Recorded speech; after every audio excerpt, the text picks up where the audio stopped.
This is 99% Invisible. I'm Roman Mars. The walk begins at the parking lot at the end of the road. The site isn't much to speak of, just a sprawling expanse of asphalt peppered with cars. Over 1 million people come here every year to embark on a kind of pilgrimage. They're here to cross the border. We are getting ready to go to Mexico this morning. Yes, one more time. So we shall see what the rest of the day holds. There are hundreds of videos online documenting this experience. Watch as many as I did, and they all start to meld together. That's 99PI producer Lashma Dawn. Some people seem nervous in the videos. Others are more excited. Many will turn to their imagined audience behind the camera and speak in a reassuring tone. You see that American flag up there, y'all? This is one of the safest crossings there is. And it's not scary, I promise you. It is not scary. Everyone here is headed to the same town in Mexico. It's called Los Algodones, and it's a place where, for decades, Americans have roamed the streets. They come here in desperate search of something they need, something that's almost impossible to find where they live. They're looking for a dentist, one that they can afford. Every day, thousands of people, mostly American, mostly white, and mostly retired, come to this town looking for relief from the turmoil in their mouths. Here, dental care costs up to 80% less than what it might cost in the U.S. Dental tourism to Los Algodones is so common that many call this place Molar City. Today, there are nearly 1,000 dentists in this 7,000-person town, and 98% of those in the patient's chair traveled here from outside Mexico. Lasha is going to take it from here. Watch any one of these YouTube videos, and you'll see how a trip to Molar City is made easy for an American. For decades, this crossing didn't even require a passport. In one video, a retired couple arrives at Arizona's edge. They do a 360, displaying the massive lot where they've just parked. "We love Mexico," they say emphatically, talking to the camera. The camera then pans to show the rust-colored border wall in front of them, that corrugated monstrosity. They marvel. Then a U.S. Border Patrol vehicle starts driving past the screen, on guard, it seems, for anyone trying to cross in the opposite direction. To this, the camera woman speaks again, as if she's talking directly to Border Patrol. "Get 'em, boys," she says. Then they begin their walk into Mexico.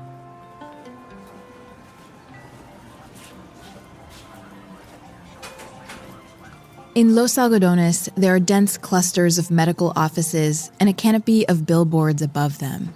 Vendors are set up on sidewalks where they sell handmade goods and kitschy souvenirs, like this one graphic tee that says, "Keep calm, you're on the fun side of Trump's wall." And then there are the street promoters, people who are stationed at almost every street corner, each of them competing for superlatives, the best deal, the quickest appointment, the most popular clinic in town. In Molar City, a street promoter is the first person a tourist will encounter. "Good morning, buddy. What is it? Dental, pharmacy, glasses? I got dental promotion." Some promoters try to lure people in with discounts. Others vie for attention in more creative ways, like dressing up in a full-body tooth costume and waving a sign. Then there's Alberto, a street promoter who takes a different approach altogether. He tries to attract customers with humor. I'm always trying to make stuff fun, make them laugh like a comedian almost, make them relax just for that second. Alberto is employed by a couple clinics in town. He's assigned to a specific street corner where he stands all day and tries to make his commissions. Since I'm like at a corner, I have a lot of people that pass by. So I talk to everybody.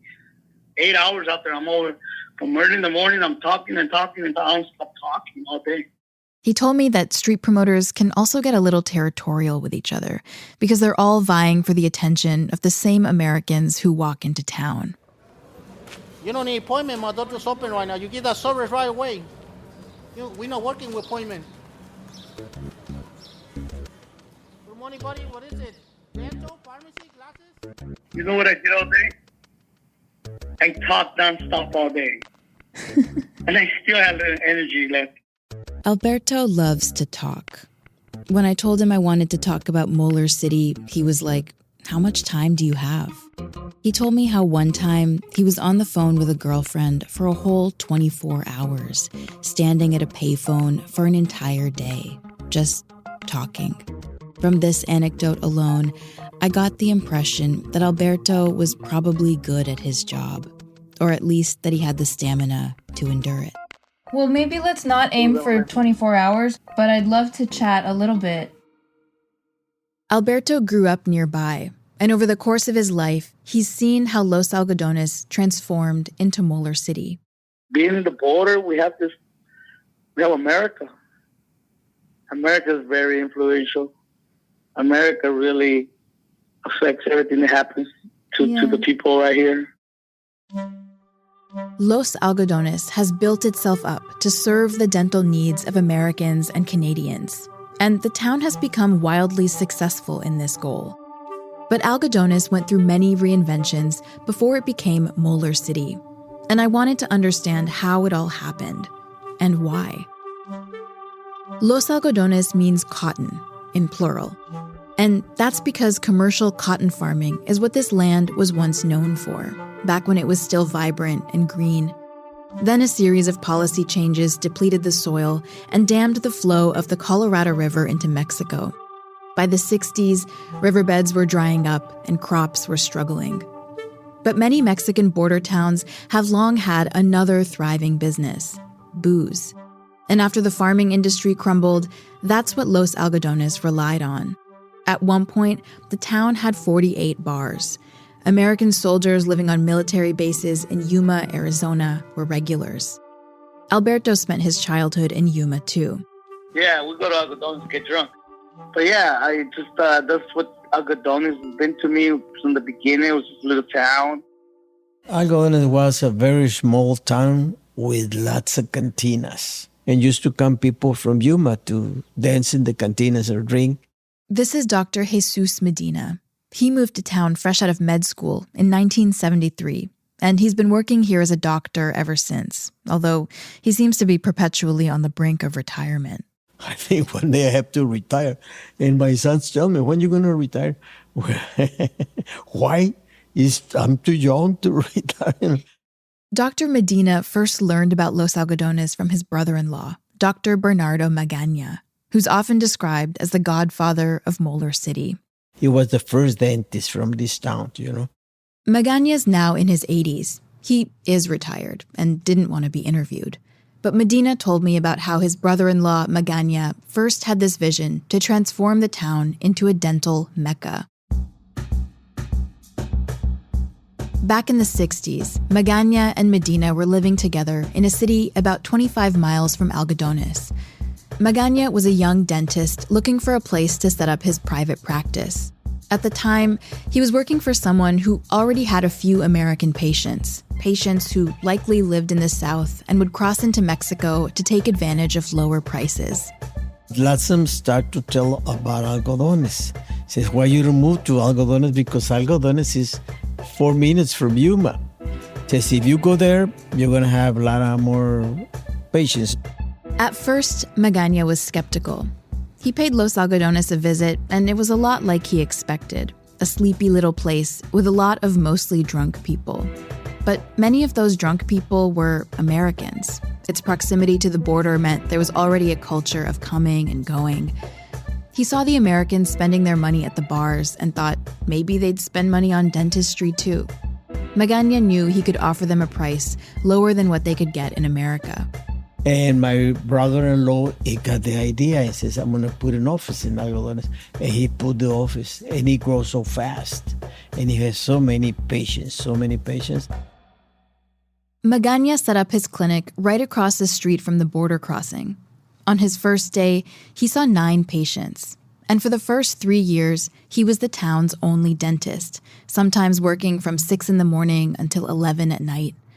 the demand for health services ended up being so much more than he could handle on his own.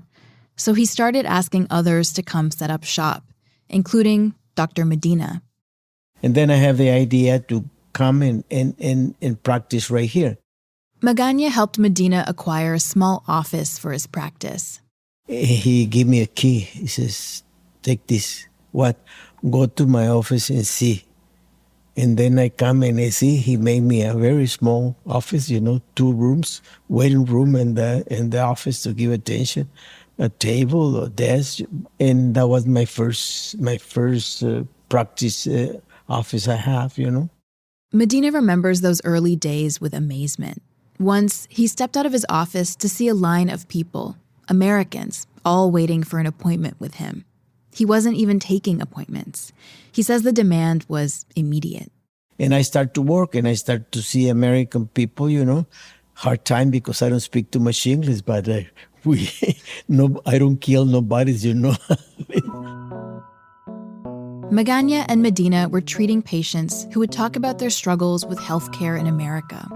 For most Americans, dental care has always been out of reach. Early dentistry was considered more of a craftsman's trade. Dental work was performed by barbers and blacksmiths, people who were considered quacks by the larger medical field. And ever since then, dentistry and general medicine have fought hard to keep themselves separate. Cut to today, and dental and healthcare are still separated. They have separate insurances, separate teaching schools, separate medical records even. It's as if matters of the mouth are separate from the body. But of course, they're not.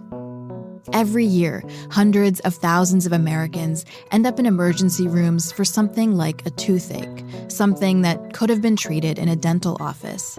But most ERs don't have on-call dentists, so often these patients are sent home with painkillers and are told to go visit their dentist. But a lot of these people don't have dentists, or if they do, the cost for a visit is impossibly high. And yet, people are held personally accountable for the state of their teeth in ways that they're not held accountable for many other health conditions. Poor dental care can be both life-threatening and humiliating, as if unhealthy teeth are a failure of individual responsibility rather than the symptom of a broken system.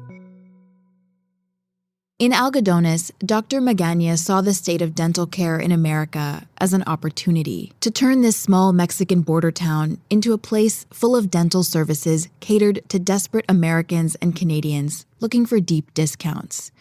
But the town was still mostly strip clubs and bars, and he felt like that was holding them back. So in 1980, Magaña became mayor, although the technically accurate term is municipal delegate. As municipal delegate, Magaña shuttered most of the cantinas. It was his first major step in transforming Algodones into Molar City. Year after year, the same buildings that housed those cantinas gave way to more clinics and pharmacies. In cantinas, I don't have there no more. Only 1 or 2 in Algodones, and but they disappear almost, If we drink at home. All cantinas are dental offices now. Magaña helped transform the town in other ways, too. He opened a middle school, a high school, and a dental school. And Dr. Medina, like his brother-in-law, also got involved in town leadership. He coached the local sports teams, and he became the town's first official delegate of tourism. And when I come, we make the revolution right here, More and more healthcare professionals were migrating to Algodones. And among Americans, knowledge of the town's services was spreading, although mostly by word of mouth. Still, Dr. Medina was looking for a way to take Algodones to the next level. And so he decided to attract people to their reformed party town by throwing a giant party. A party specifically for snowbirds, a term for retired Americans and Canadians who migrate south every year following the sun. Come on over, Medina advertised. We'll have free margaritas, free Viagra, discounted root canals. When kind of did you start this? Wait a minute because I forget. Right here is when they give me the position, in the newspaper of Mexicali. Dr. Medina is sitting in his office, flipping through an old photo album that he's holding up to our Zoom screen. It's full of newspaper clippings and pictures of all the parties he threw over the years. His first one was in 1987. 7,000 tourists showed up. In the photos, they're all crammed into the town's 4 square blocks. Many are holding red Solo cups. This was my first party. Look at American people, how I do it. Just in the street, I don't have places to do it. Medina flips through the book fondly, as if he's cooing at baby photos. And that's the way Algodones start, with that. And like this, you can see all my book is full of parties, till I go and everything, it's all my life in this book, It's clear that Medina put his heart into these parties, into making the town grow the way it did. He convinced his neighbors to cook enough food to feed thousands for free. He hired a mariachi band and converted an old boxing ring into a stage. And the Americans had a great time. Medina made sure the margaritas were strong. And they was drunk like crazy, The American customs told me, Dr. Medina, why you get to those guys? Why? They cross right here. They don't want to show the papers. They tell us, son of a bitch, and go. They was very drunk. Year after year, Los Algodones would continue to throw parties like that first one. Americans would return home, talk of the tacos, the town, their teeth. What was once a town of about 750 when Magaña first arrived is now crammed with clinics, hotels, restaurants, and pharmacies. Today, young dentists and souvenir vendors from all over Mexico continue to migrate to town in hopes of finding stable work. And the tourists keep coming in droves. In winter, it's too much people, and they make lines. And that's the uncomfortable for them, but they don't care. They make the lines, And they still coming because they find dental services good, a good price and everything, and very handsome doctors. We live from the tourists, We live from the tourists. It's a sentiment I heard from everyone in town. Teenagers will run to the border after school to sell trinkets to people waiting in line to go home. Women will walk up and down the line selling handmade sweaters and hot meals. And on the American side, the Quetzan tribe manages a casino resort. It's a popular spot for dental tourists who try their hand at the slot machines in between appointments. I think Algodones is a good town. It's become a better town than it was before. We really don't have a lot of serenic views or anything touristic, but the people are really they're really hardworking people, and they like to party, they like to have good times also. Street promoter Alberto moved back to the area 8 years ago, in part to be closer to his family after a road accident in Cancun made it difficult for him to walk. He told me he gets discounted dental care from the clinics that employ him, but he's been putting off amputating his leg for years because of the cost of surgery. Promoters, we vary anywhere from $120 to some of us are making $500 or $800 a week. I asked Alberto what he thought about the town's transformation into Molar City. I think dental has helped Algodones a lot, but I think people just make their money and they go somewhere else, They go live it up somewhere else. Because a lot of these doctors have become millionaires. Many of those original dentists live in mansions, complete with indoor courtyards and pools. In addition to their dental practice, certain families in town own many of the hotels, restaurants, and pharmacies here. But zoom out of the town center, and you'll see mostly unpaved roads and humble homes.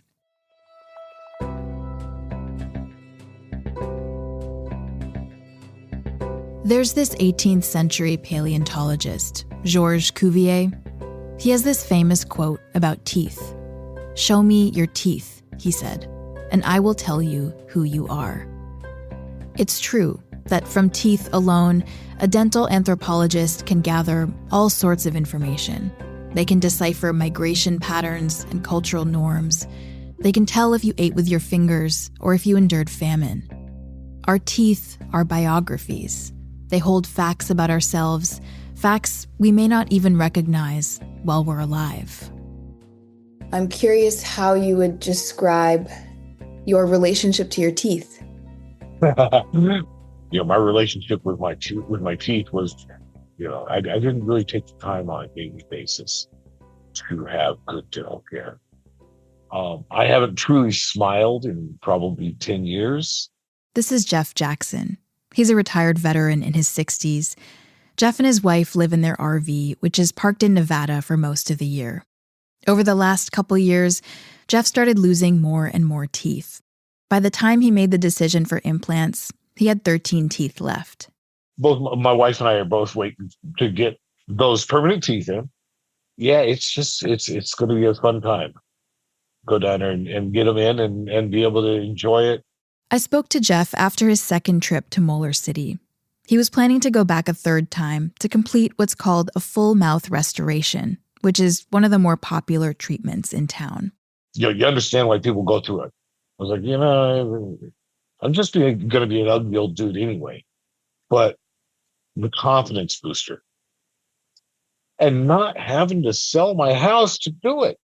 Jeff isn't eligible for Medicare. He makes too much money for Medicaid, and he couldn't find a private insurance plan with a premium he could afford. A dentist in Nevada put together a price tag of about $50,000. In Los Algodones, he found the same treatment for less than $20,000. On top of the implants themselves, that price included getting his remaining teeth pulled, the cost of his pain medication, and his hotel stay. Mexican dental work is less expensive for a couple reasons. Labor and real estate in Mexico costs a lot less than in the US. And dental school is heavily subsidized, meaning fewer dentists graduate school with the kind of colossal debt that's rampant in the US. And in Mexico, dentists don't need to get malpractice insurance. Still, it's not as though Mexican dentistry is affordable to all Mexicans. Only 48% of Mexicans nationwide who are in need of oral health care are able to receive it. But to the average American, it's a discount worth traveling for. And this trend might increase. By 2060, the number of Americans over 65 will practically double. And the U.S. will see an exploding need for all kinds of healthcare services in a system that won't be able to support all of its people. People like Jeff. I'm just curious if you have any thoughts or opinions on healthcare, access to healthcare in the U.S.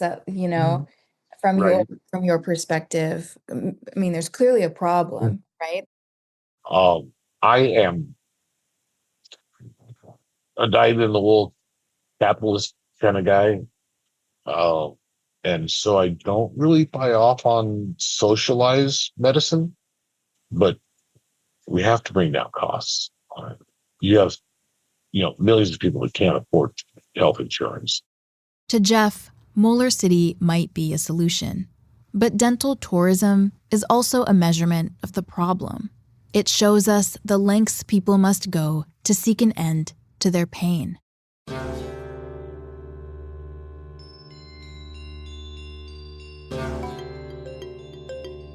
More with Lasha after the break.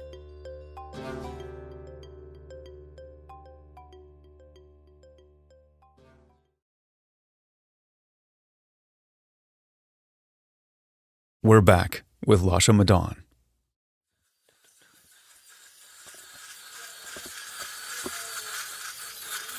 On a typical day, dentist Mayra Jimenez is buzzing around her clinic.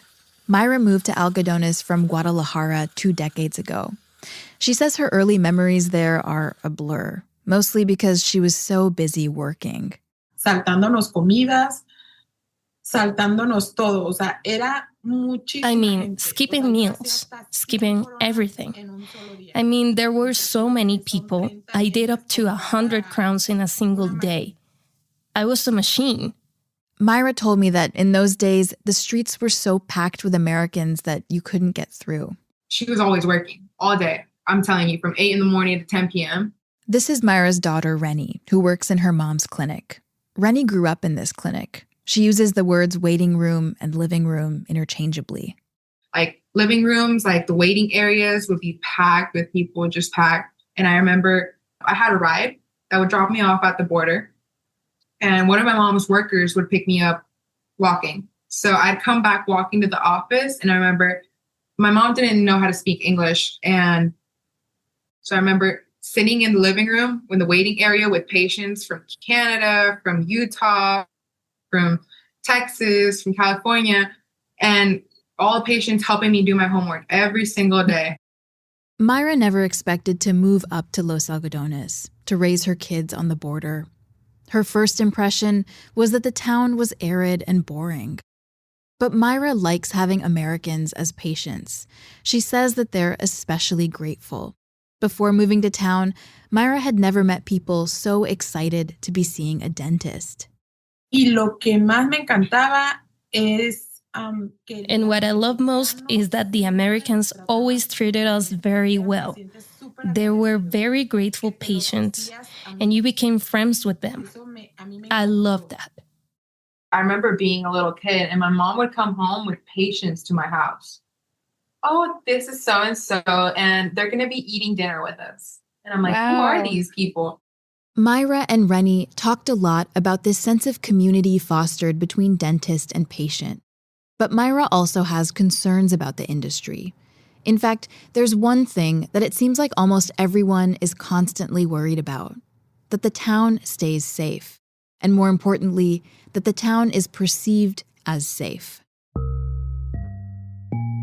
Violence and organized crime is a real problem in the Mexican borderlands, but medical tourists are rarely targeted.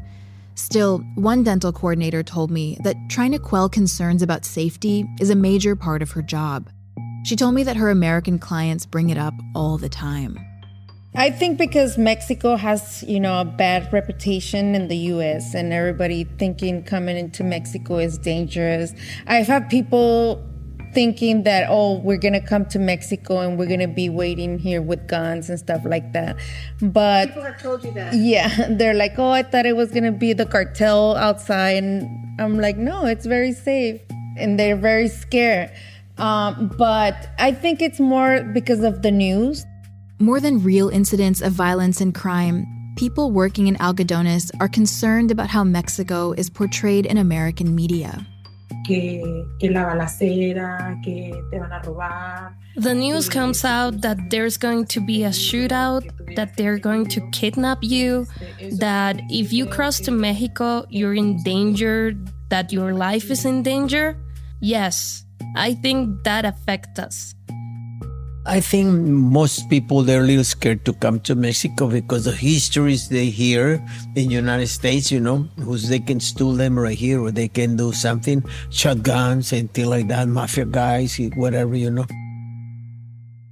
Los Algodones itself is actually a pretty safe place to visit. But still, the town works so hard to correct the narrative that many Americans have about Mexico. Their livelihoods depend on it.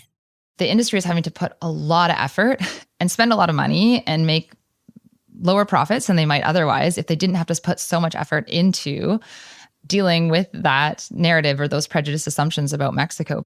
This is Christina Adams. Christina's a public health researcher who studied the ethics of dental tourism in Los Algodones. She wanted to know how the industry might be affecting locals. I think it's completely normal for someone leaving their home country and accessing healthcare to be questioning, is this safe? What are the standards of care in this different country?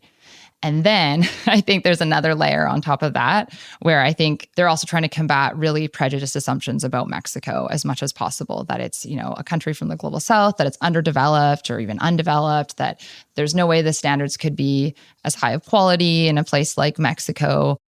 Christina says that clinics in Algodones employ certain strategies to maintain a positive reputation with tourists. Some clinics will pay medical tourism companies in other countries to act as a middleman between patient and clinic. Many of these companies are based in Europe, and they'll put Mexican clinics through a vetting process to prove their legitimacy to a non-Mexican clientele. When making interior design choices, clinics might consider an American aesthetic, whatever that means. The goal is to make sure the image of Mexican dental care is squeaky clean. Sometimes, quite literally. Cristina remembers being hit by the intense smell of sanitizer when she walked into the many clinics in town. It was overwhelming sometimes walking into a dental clinic, just the smell of sanitization. Like it feels like above and beyond anything I'd ever experienced myself walking into healthcare spaces. Like they're really trying to make sure you smell and notice right away, like this is clean. All this effort is to make Los Algodones feel safe and comfortable, relatable even. And so there are ways in which the town has worked to play up its Americanness by minimizing its Mexicanness. I definitely remember this sense of like staff being told to minimize their Mexican accents because that would help tourists feel more comfortable. Cristina's research also found that some clinics would hire someone who speaks American English to just sit in the waiting room. The idea being that their presence might help nervous Americans feel more at ease. It seems like everyone who lives and works in town has their own strategy to calm anxious American nerves. One local dental tourism company uses a camera to occasionally live stream the border crossing from a bird's eye view. These videos exist almost as if to say, see, it's so uneventful here. Boring, in fact. Safe.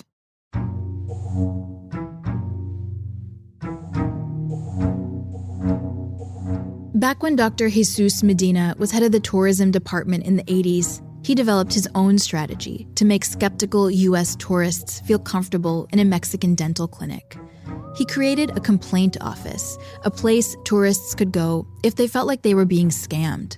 He called it the Office of Defense of the Tourists. That way, if one Mexican doctor do a bad job to one of the patients, they can go to that office, And then we call the doctor and we make them give the money back to the patients, The office functioned like an amateur courtroom, and Medina enlisted Dr. Magaña as the judge. Magaña would inspect the dental work of other Mexican dentists, occasionally calling the police in for backup. It was very hard, We send the police and comes there. He says, and Magaña says, your work is not good. You have to give the money back to the lady. Police in Los Algodones exist to protect the industry and to make tourists feel safe.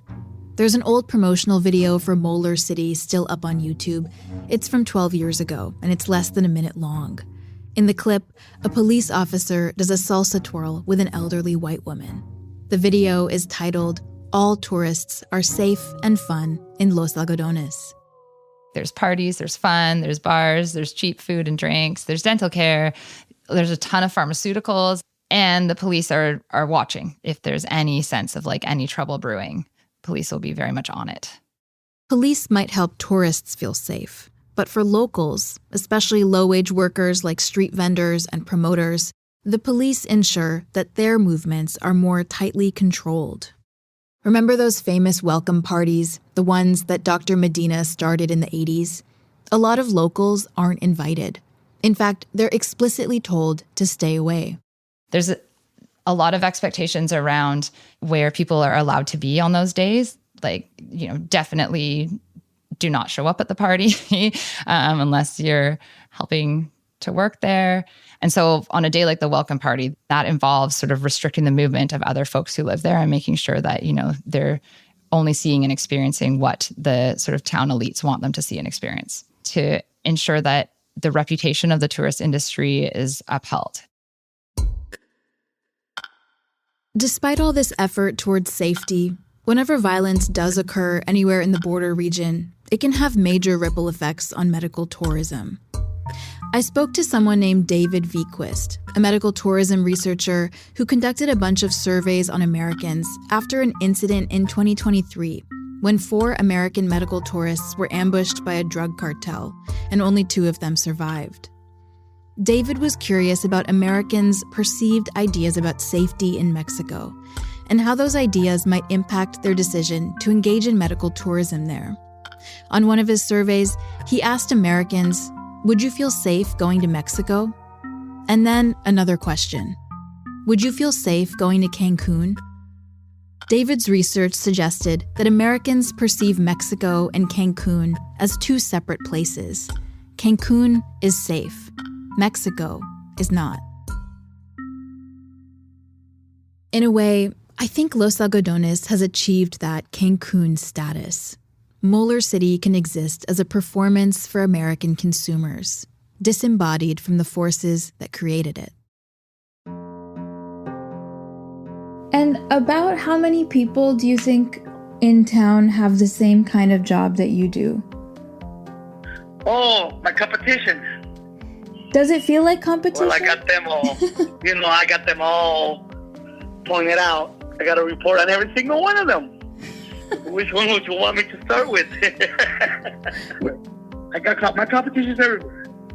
Everybody's my competition. There are dozens of street promoters like Alberto, and because there are so many of them, all working on commission, Alberto's success depends on his charisma. He has to give the best performance. And so, Alberto has his own strategies to try to stand out and make a good impression.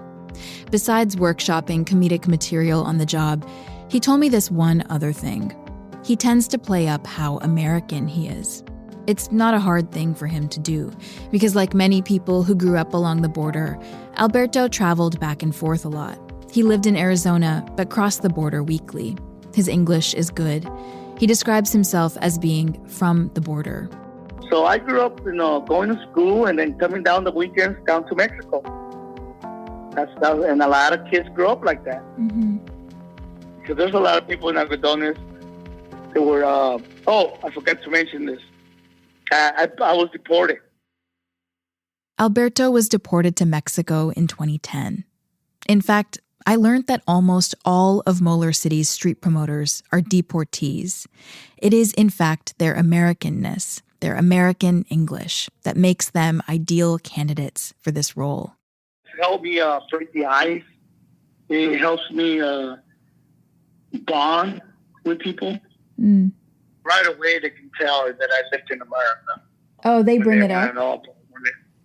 Yeah, they'll say it like that. They'll be like, "Oh, I can hear you. Oh, yeah, you live in the States, huh?" I'm like, yes. Got me a little education over there. So it makes me relate to them more and feel more relaxed. Alberto tells me he'll recognize familiar faces crossing into Mexico from time to time.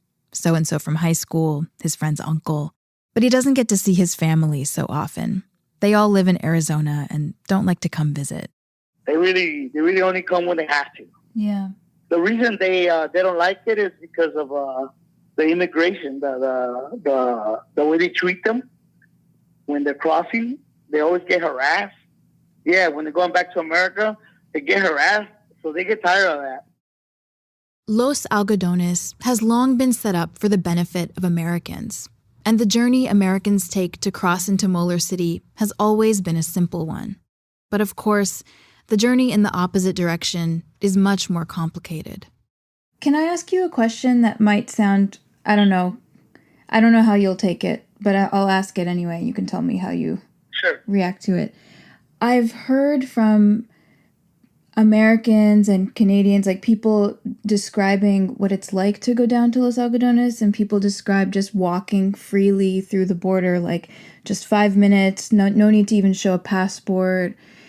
And I'm just curious what that's like for you on your end, knowing that you were kicked out, and yet part of your job is to interact daily with, I don't know, maybe hundreds of people who just walk so freely across this border, The way I see it is like this. Since I am from the border, and we lived in America, we went to school in America, what happens is that when I see people coming from America and I see myself that I can't go back, which is like literally right there, I can see my mom's house from right here. Oh, wow. That's the hardest thing to see. I see my house. I got the Colorado River, and I can literally see the water tank at the reservation, and then I can see all the way to the Yuma Medical the hospital on 24th Street, and then I kind of know more or less where my mom's house is over here. If I had a drone, I could fly it over there and look at the house. Yeah. That's how close I am. That's not easy. It's very hard for me.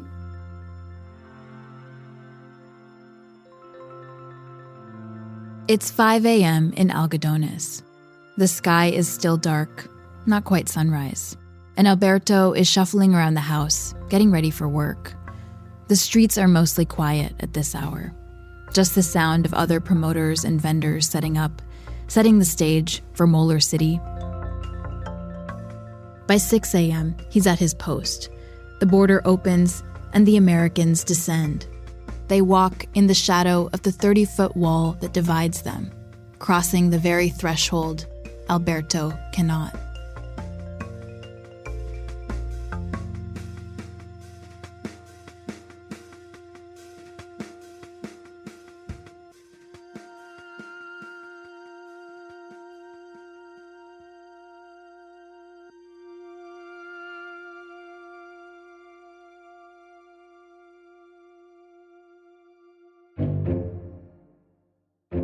"99% Invisible" was reported and produced by Lasha Madon and edited by Emmett Fitzgerald and Delaney Hall. Mixed by Martin Gonzalez. Music by Swan Real. Voiceover and translation support by Laura Ubate. Fact-checking by Graham Haysha. Special thanks this week to Gabby Martinez and Grisel Castaneda.